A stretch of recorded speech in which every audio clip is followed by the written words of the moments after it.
कोई ईश्वर को मानता है या नहीं, यह कई बातों पर निर्भर करता है। कुछ मामलों में लोगों का पालन पोषण ऐसे धार्मिक वातावरण में होता है जो इतना दमनकारी होता है कि व्यावहारिक रूप से उनका ब्रेन वॉश करके विश्वास कर लिया जाता है। अन्य मामलों में स्थिति विपरीत है और लोगों को यह विश्वास दिलाकर बड़ा किया जाता है कि कोई ईश्वर नहीं है। अंततः हर कोई ईश्वर के अस्तित्व के संबंध में अपने स्वयं के निष्कर्ष पर पहुंचेगा, भले ही वे उपहास, तिरस्कार या बदतर होने के डर से अपनी राय खुलकर साझा न करें। यह मान लेना सुरक्षित हो सकता है कि अधिक लोग ईश्वर में विश्वास करते हैं और यहां कुछ कारण दिए गए हैं जो उन्हें ऐसा करने के लिए मजबूर कर सकते हैं। 1. Big bang. मनुष्य को चीजों का पता लगाना पसंद है और इसमें कोई संदेह नहीं है कि विज्ञान में प्रगति प्रभावशाली है। हालांकि क्या यह विश्वास करना अधिक उचित नहीं है कि हम और हमारे आसपास की हर चीज बनाई गई थी और कुछ वैज्ञानिकों द्वारा बिग बैंग कहे जाने वाली किसी चीज के परिणाम स्वरूप एक दिन अस्तित्व में नहीं आई थी?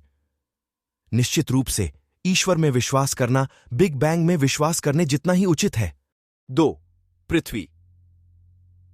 ऐसा प्रतीत नहीं होता कि हमारे ग्रह का अस्तित्व किसी प्रकार की सौभाग्यशाली दुर्घटना थी। पृथ्वी पर आदर्श पर्यावरण है और बाकी सब कुछ है जो हमें और इस ग्रह पर रहने वाले अन्य प्राणियों को जीवित रहने के लिए चाहिए।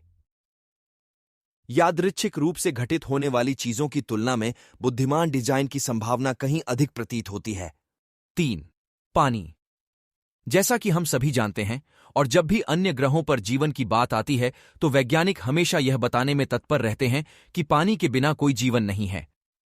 इस तथ्य से परे कि हम मनुष्य के रूप में काफी हद तक पानी से बने हैं, जीवन के इस अविश्वसनीय निर्माण खंड के बारे में अभी भी नई खोजें हो रही हैं। केवल इस बात पर विचार करने से कि हमारी और अन्य सभी जीवन रूपों की आवश्यकता के अनुसार हमारी दुनिया भर में पानी कैसे वितरित किया जाता है, यह सुझाव देता है कि इसका अस्तित्व और व्यवहार कोई दुर्घटना नहीं है। 4. ब्रेन। एक पल के लिए मानव ब्रेन या यहां तक कि एक छोटे जानवर की जटिलता पर विचार करें। यद्यपि कृत्रिम बुद्धिमत्ता में प्रगति प्रभावशाली रही है, ब्रेन की जटिलता बेजोड़ है और भविष्य में भी लंबे समय तक रहने की संभावना है। क्या हमें विश्वास करना चाहिए कि ब्रेन अभी अभी विकसित हुआ है?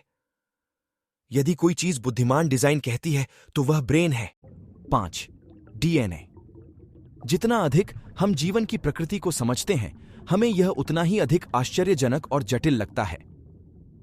हमारे शरीर की प्रत्येक कोशिका और ग्रह पर मौजूद अन्य सभी जीवित चीजों को एक प्रकार के प्रोग्रामिंग कोड द्वारा नियंत्रित किया जाता है जिसे हम डीएनए कहते हैं।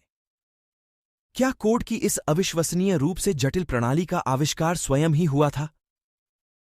क्या कंप्यूटर कोड मानव हस्तक्षेप के बिना स्वयं का आविष्कार करता है? यदि ऐसा होता तो हमें प्रोग्रामर की आवश्यकता नहीं होती। 6. गीता। भगवद गीता के अनुसार भगवान की मौजूदगी का विश्वास हिंदू धर्म में महत्वपूर्ण है।